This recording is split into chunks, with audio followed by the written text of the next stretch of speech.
There, child. How does that feel? Better. It's not as hot anymore. You've done it, Cassia. Thank you. Thank the herbs, not me. Or this man and his friends, or yourself for that matter, for pointing them to me. Without you all, I'd still be in the swamps. Few deeds are done alone. We all played a part. You both are humble and strong with Athena. I'm afraid I still have much to learn. Worry not, Eleni. No matter who you are, life will freely provide you many lessons in humility.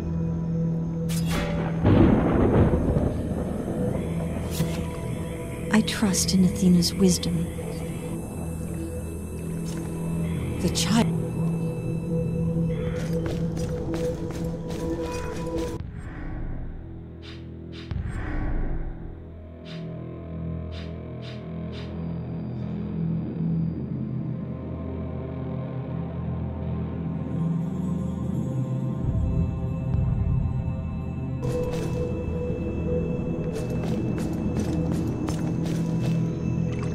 The hero of Kythra returns!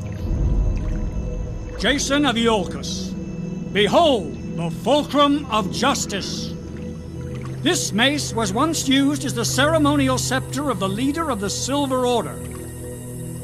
We hereby present it to you as an honorary member of the Order and a hero of Kythra. 3 cheers! Hail, hail! 3 cheers! Hail, hail! 3 cheers! Hail, hail! Thank you all. May your order long flourish.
You saved my life, but more importantly, you saved my honor.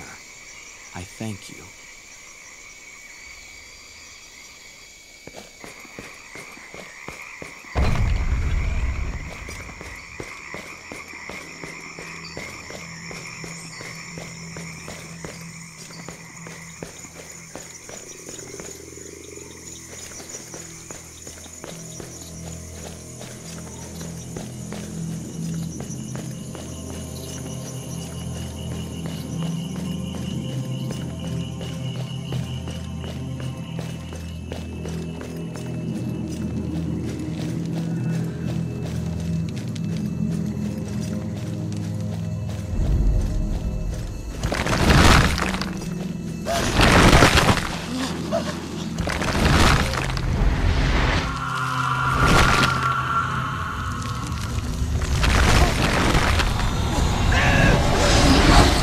Not harm these men.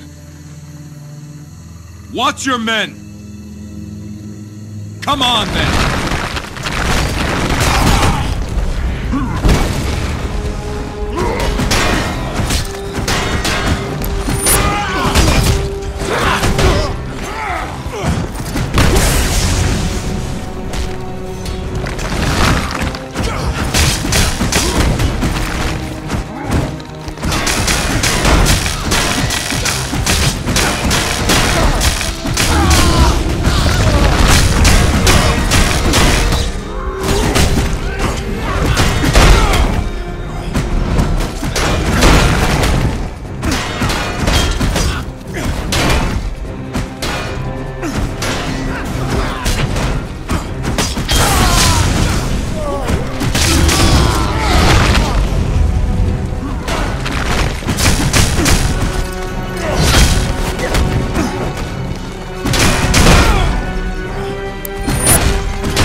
foreman of this mill. These are my men. Sorry. Give me a moment. My knees are still shaking. You fought bravely, Pathanos. To tell the truth, I've never been more afraid.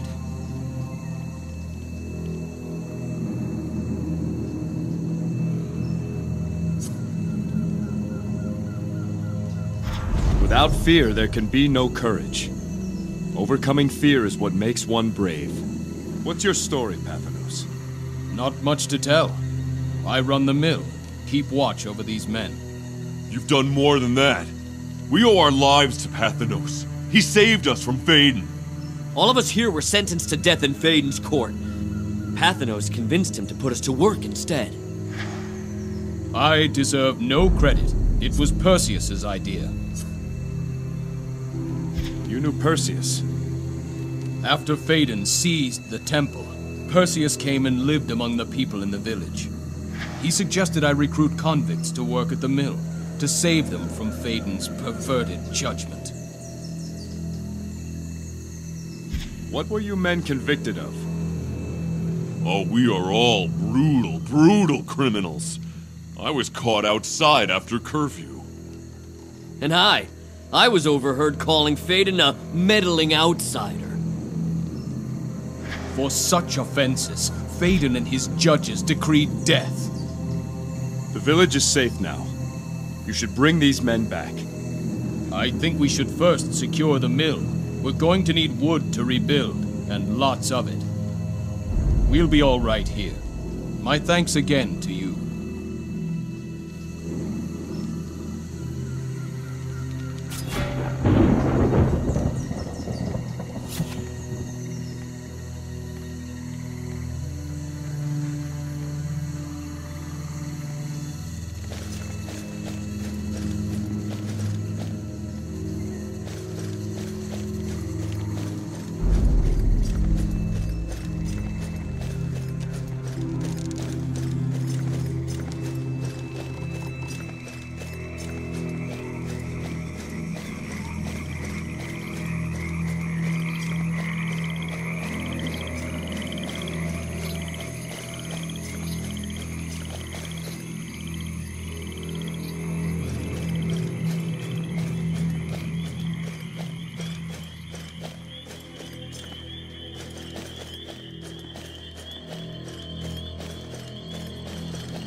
He must have landed while we were in the swamps. Hurry, to his boat. We'll kill his crew and lay in wait. I'll save you the wait. There he is. Kill him!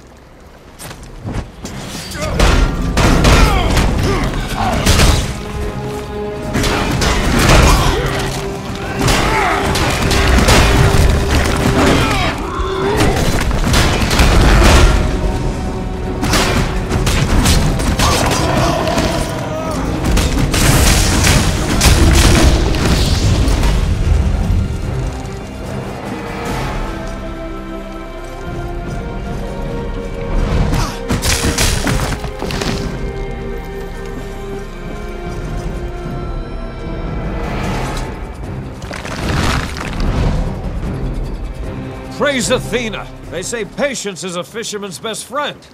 But even patience has a limit. I am Polemon. Thank you for saving me. Do you have a nephew, Polemon?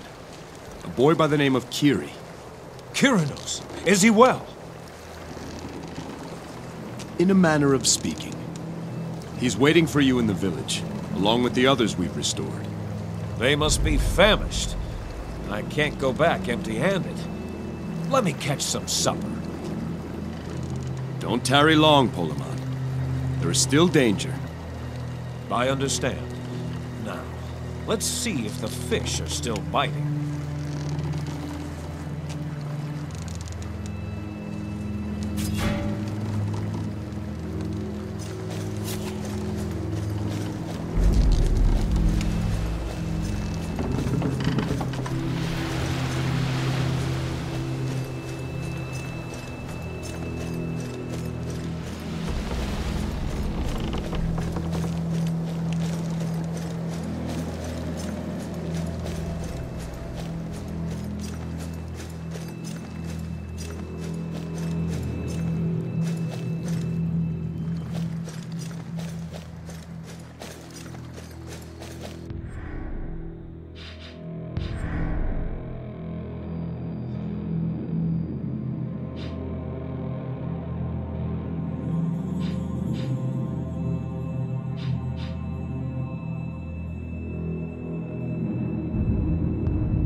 Wait for Uncle! Wait by virtues!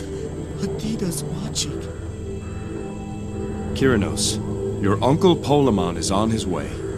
He says to wait a little longer. Yes, Kiri, wait! There is wisdom in doing what wisdom says. Kiri, wait for Uncle here! Kiri, wait for Uncle here!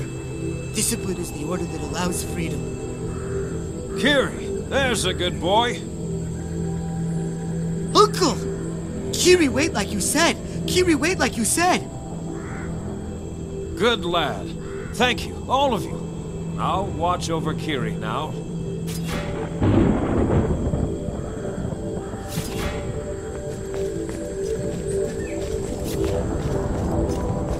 Jason, on behalf of Kythra Village, I want to thank you.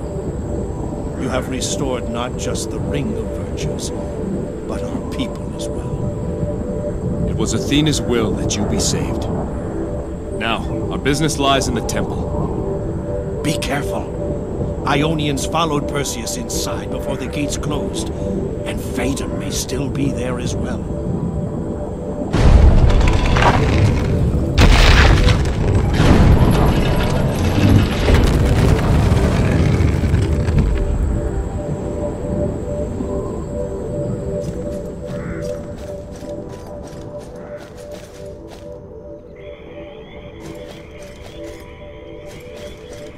There's one thing I don't get.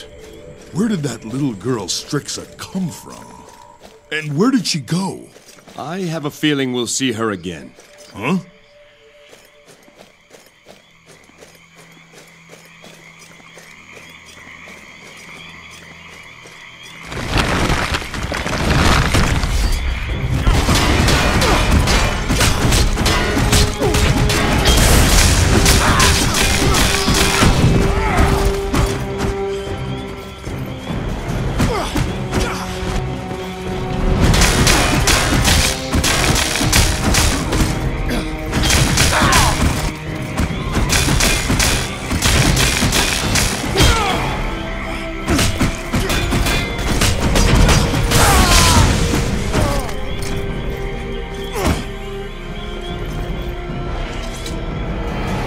Ahead lies the Temple of Athena, sanctuary of the Golden Fleece. Praise and glory to Athena the Bright-Eyed, Athena the Virgin, Athena of the city. What we seek must lie within.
These panels tell the story of the origins of the Golden Fleece. When this temple was first built, Athena herself inspired the artists. Would you like me to narrate? Tell us the tale, Pan. As you wish. When Zeus claimed dominion over land and sky, not all of the vanquished Titans were sent to Tartarus.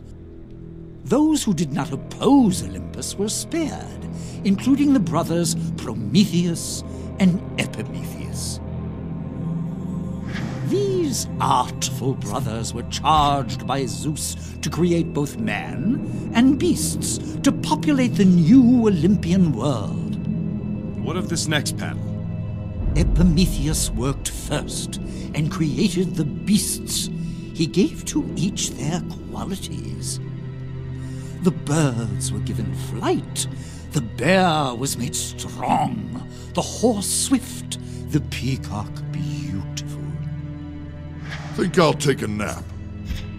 Go on. Prometheus then set about creating man, only to discover all the good qualities had been given to the beasts. Man would be a flawed creation. But to make up for this, Prometheus gave him two great gifts: an upright form in the image of the gods, and knowledge of fire, stolen from Olympus.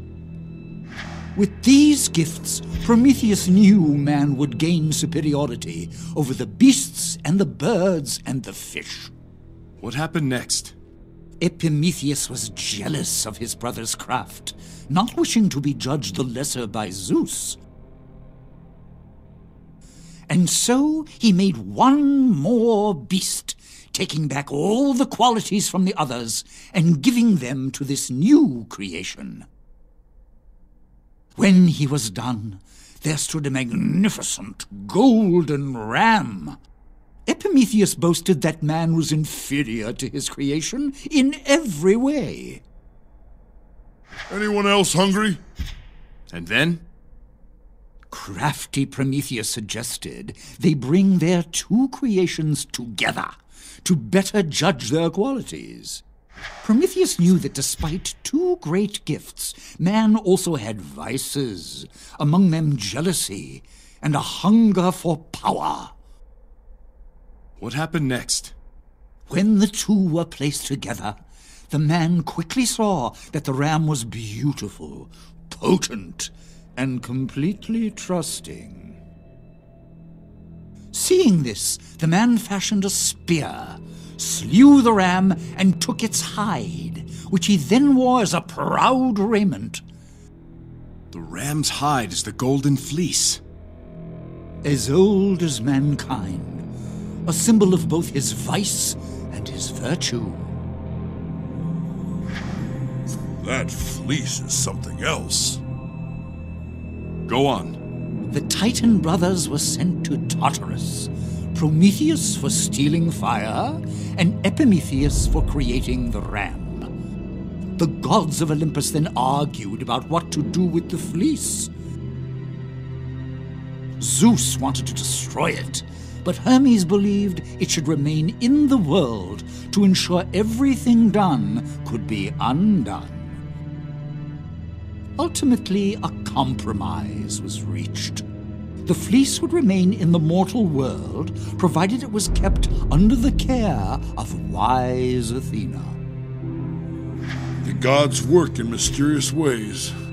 What happened next? And so the fleece was kept here at Athena's temple on Kythra, guarded by her priests.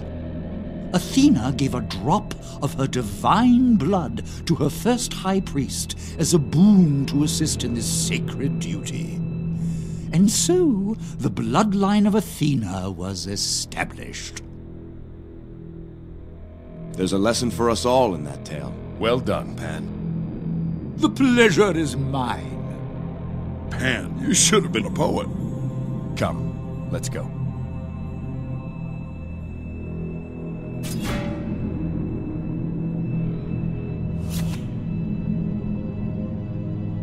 These panels tell the story of the creation of the Golden Fleece.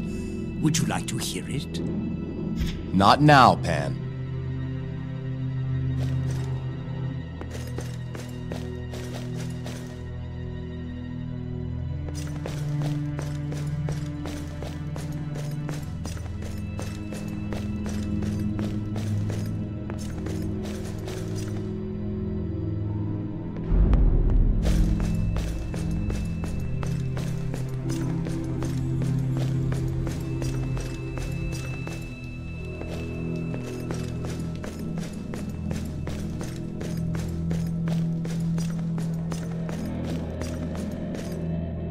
These panels tell the story of the creation of the Golden Fleece.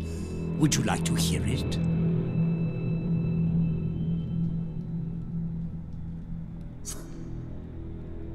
Not now, Pan.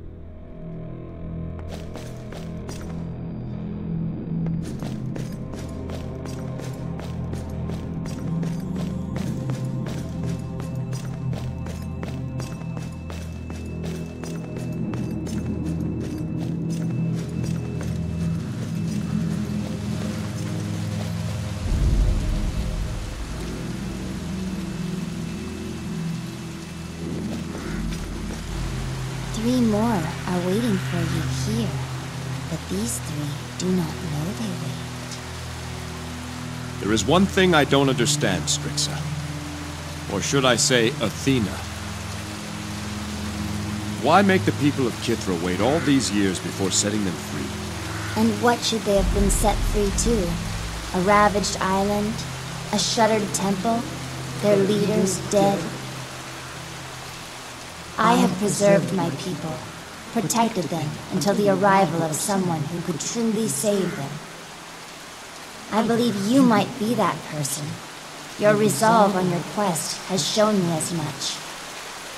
Will you prove me right?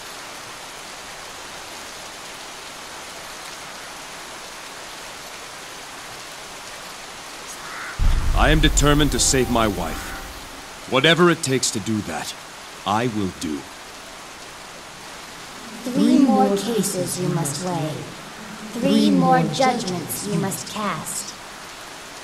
The 3 who remain bear the burden of this island's fate. Phaedon, Perseus, and Medusa.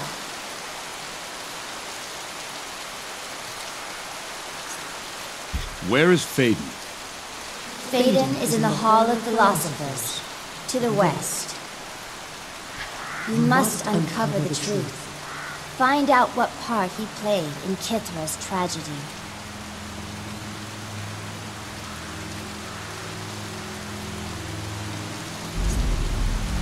Where do I find Perseus? In the Hall of Guardians, to the east. Perseus carries my blood, and so has not been preserved like the others. He is in his own form of stasis. You must learn if he has the strength to bring an end to this.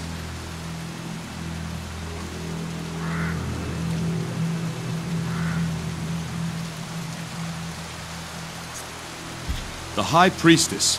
She is here? She must be judged last, after the other 2. Only then will you be ready to confront the one in whom I place the greatest trust. We will find these 3. Remember, those outside could not be held responsible for the crimes that have occurred. They were worthy of being saved. Those inside the temple, however, must be judged by you. And be sure they will resist such judgment. How did you know she was Athena, Jason? There's something strange about a little girl living alone in the swamp, is there not? Particularly one with gray eyes. Ah, I should have guessed. So, what now? Phaedon to the west, or Perseus to the east? We must deal with both before we're done. Come.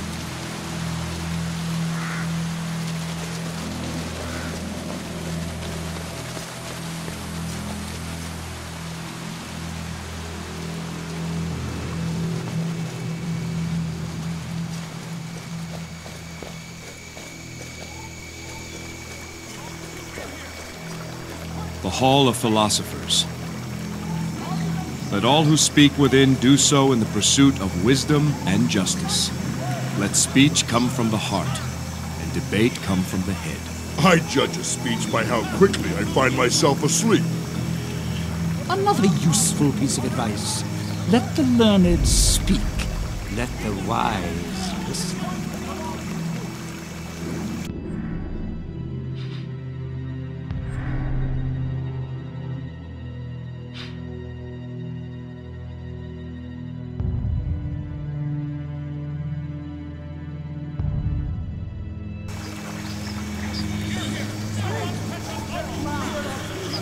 Hear that? It sounds like a debate.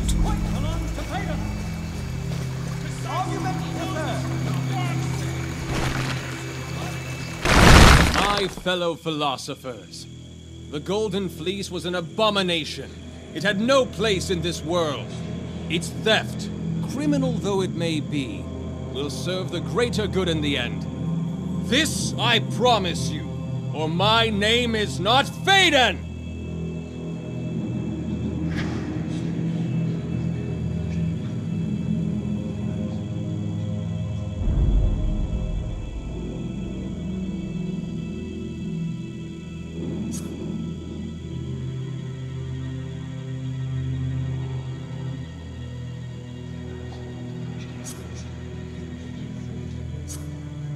You speak falsely. No crime can serve the public good. Can it not? And shall we take a nameless stranger's word on that? My name is Jason, and I say your speech is false. Then we must debate, sir. That is, if you have the credentials to speak before such an august company. Hear, hear! Our custom demands that all who speak in this assembly first demonstrate a modicum of knowledge of the subject at hand. Let there be questions, and let him offer answers. Certainly you would have no objection to establishing your familiarity with the history of the fleece. For example, a most rudimentary question. Who created the Golden Fleece?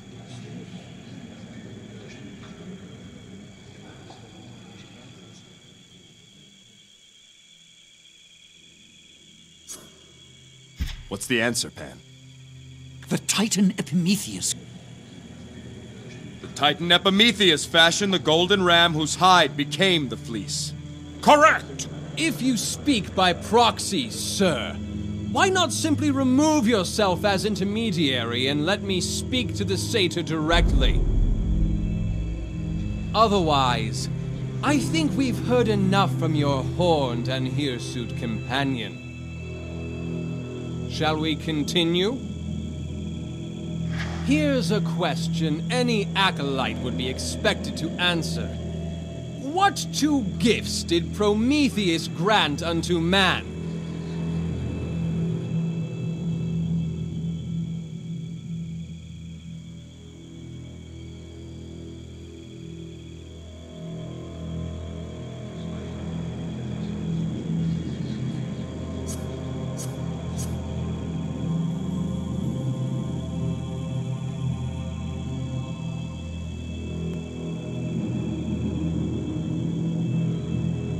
The ability to use tools was one of the gifts. If ignorance is bliss, behold a happy man. Phaedon, he cannot test you! Sacred fire. Tell us, who killed the golden ram?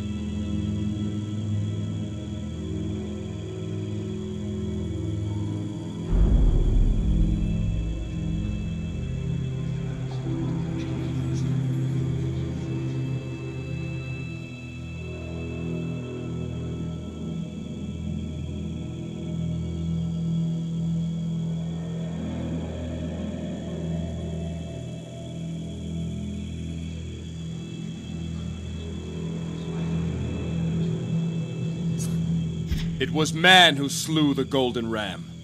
Indeed it was! An excellent response! A seed of truth. But does it lie on fertile ground, or cling in vain to rocky perches? You seem to possess a rudimentary understanding of the fleece's history. Very well. If nothing else, I'll help expand your education. Charity is a virtue, too. Phaedon, set the bounds of this discussion. The thesis! The Golden Fleece is an abomination and has no place in the mortal world. The proponent, Phaedon, a humble servant of this temple and its high priestess. The opposition, Jason, an itinerant traveler from parts unknown. Argument the first. The fleece is an abomination. Was not he who created it, the Titan Epimetheus, cast down into Tartarus by Zeus for doing so? Clearly, the Lord of Olympus judged the act of creation to be evil and worthy of damnation. Can we not then infer that the product of that act is also evil and worthy of damnation? A persuasive argument. And yet a flawed one. Epimetheus' proud defiance of the command of Zeus was the cause of his undoing. How he defied that command is immaterial. His failing was due to a lack of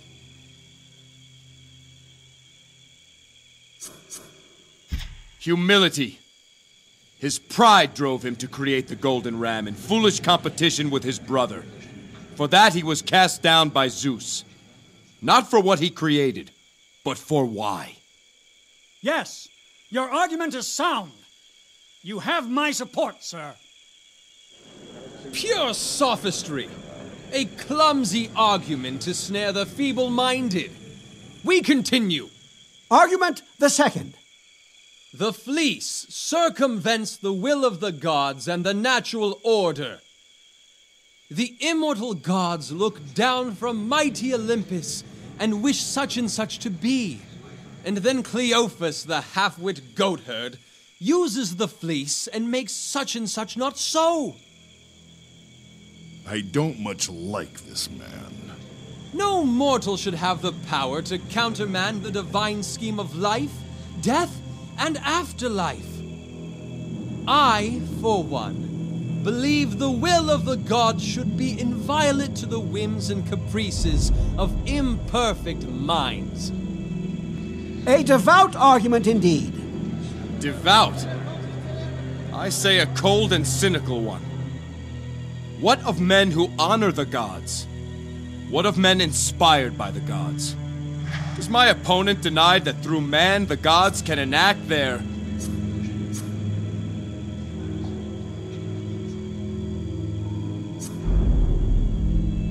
wisdom? Your low opinion of our kind is unfortunate.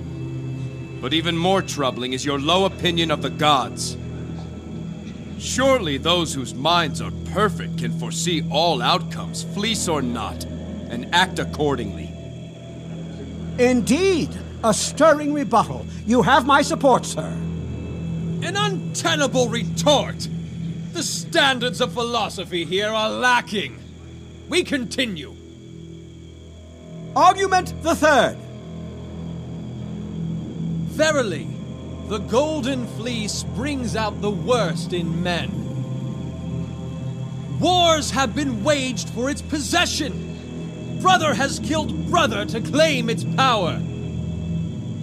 Its very presence on Kythra endangers the people of this island. Woe unto he who sleeps upon a bed of gold, for light is his slumber and his trepidation constant. Greece is undoubtedly a more peaceful place without the fleece in it. Insightful words, truly. The man has delusions of adequacy. Do not fool yourself in thinking that a decrease of temptation ensures an increase of peace. Men will fight. They always do. If not for the fleece, then for power. If not for power, then for land. If not for land, then for gold. It's a flawed world, and we are its flawed inhabitants. It takes conviction to do what's right in such a world. It takes...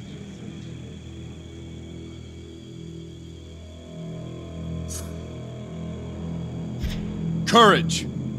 That's how we prove the good in us. Take away the fleece and we are not suddenly made more virtuous. That's an argument made of vapor. Your words soar upon the lofty wings of wisdom. I cast my lot with you, sir. Vapor! Huh! Let us move to the closing arguments. Good sirs, I appeal to the most discriminating sagacity of this assemblage. The fleece is an abomination, a singularity, and singularities are dangerous things. It has the power to conquer nations, the power to raise the living from the dead, and yet it has no conscience. It gives its power indiscriminately to any who can claim it, whether by brutish strength or cunning guile. Why do we risk such calamity? And for what? All that good men should reasonably do, they can accomplish without the fleece. We are better off without it, say I. I am a simple man. And simple men are best equipped to deal with simple truths. I am not one for ostentatious pedantry or spurious erudition. I will leave that to my opponent. What I do know is this. The fleece is a relic of our common past, intimately tied to that which makes us human. The only thing certain in this life is we all are to leave it eventually. The fleece may delay that moment, but it cannot remove it. We men are transient things. The fleece does not change that. As such, how can the fleece be an abomination? It does not alter our fundamental nature. We are taught that the Titan Epimetheus made the Golden Fleece. But why did he make it? To rival the glory of man. Is the fleece a risk in evil hands? Yes. But in good hands, it keeps us humble. For there is nothing we can do that it cannot undo. Used with prudence, the fleece encourages discipline and imparts wisdom, ensures justice, inspires courage. I hope all here would agree that these virtues most certainly have a place in this world. Brilliant! We hear Athena's wisdom. Hear, hear! Well spoken, Jason. Truly, you are a man of many talents. Someone fetch a laurel crown! You can't all be persuaded by this chicanery! Wonderfully said, sir! Bah! It was too much to think this self-important rabble could comprehend simple truths. You, sir, are the most dangerous kind of agitator. And there's only one way to reason with an agitator. There is no debate or argument with evil such as this. Silence, filthy thing! I am the voice of this temple. Look! His tattoos! You are a Black Tongue! What? Not that it matters now.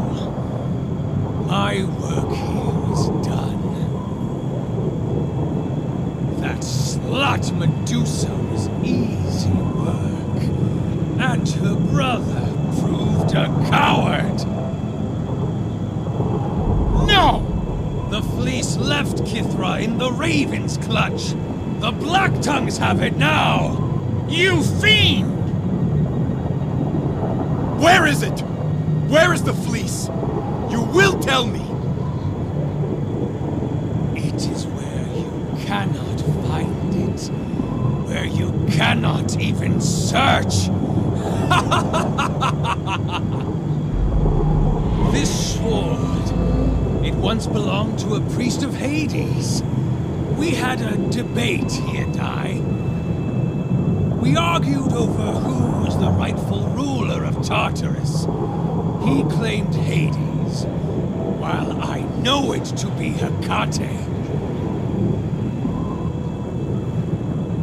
Despite my flawless reasoning, he simply refused to acknowledge the truth.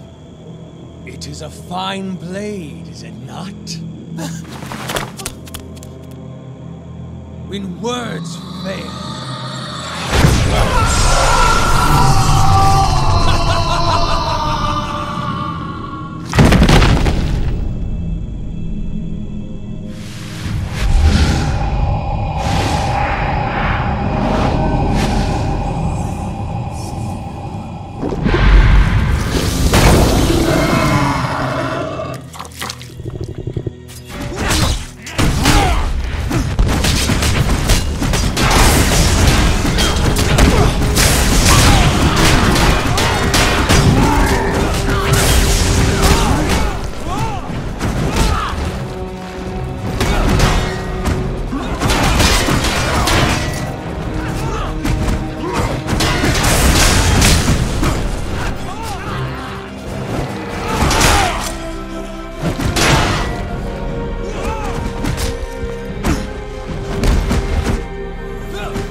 You saved us back there. Praise Athena.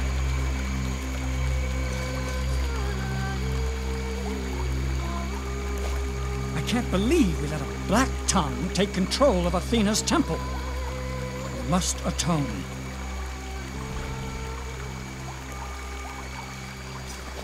We philosophers we must re-examine our entire system of beliefs to see where we fell short.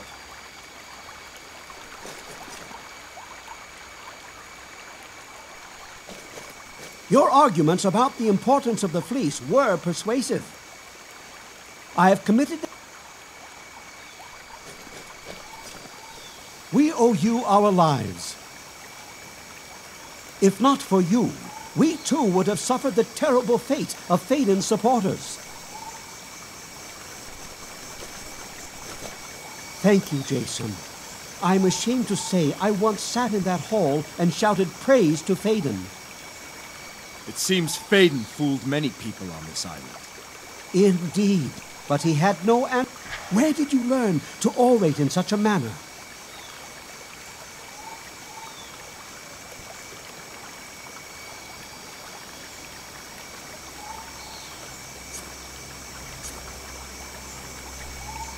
I simply spoke what my heart told me. The best speeches are not prepared. We who follow Athena are taught differently. But you certainly were effective in what you did. Thank you again, Jason.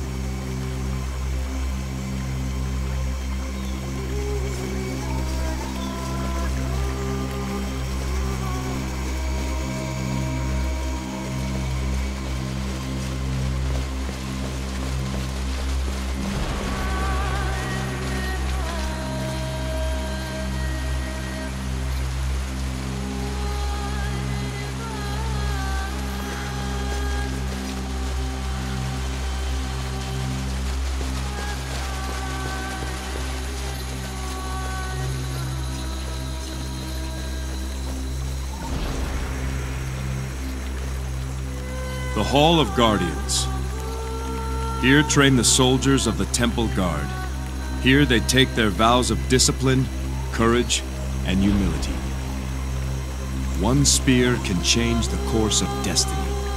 Motto of the Temple Guard of Kythra. It sounds like Perseus truly believed that motto. After all, he ran back here for the Spear of Virtue.